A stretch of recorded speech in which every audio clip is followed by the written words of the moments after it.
when I first started on the Christian Patriot book, we were trying to choose a title, and we actually asked Charlie.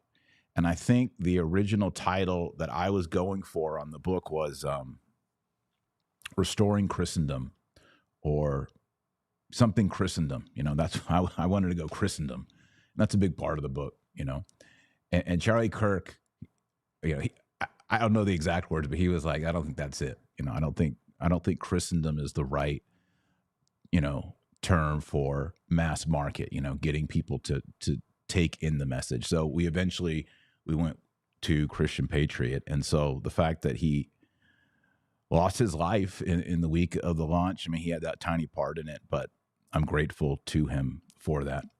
I remember at Turning Point, what year was that? 2 or 3 years ago.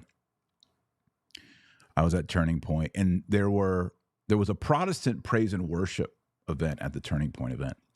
And I was thinking, we Catholics should honor God and praise God, and we don't have any facility for a mass. I said, why don't we do a rosary at Turning Point? And so I talked to Jack Posobiec and his brother, and we organized, I think for 2 nights, we did a public rosary.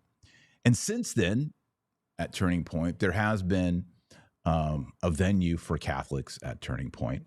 I think John Yep over at Catholics for Catholics, and Jack Posobiec as well. I think that last year they had Eucharistic adoration with a priest, and also a rosary in a formal setting, not in an ad hoc setting like we had done several years ago. So I think that's great too, to see that Catholics are taking up space. We got to take up space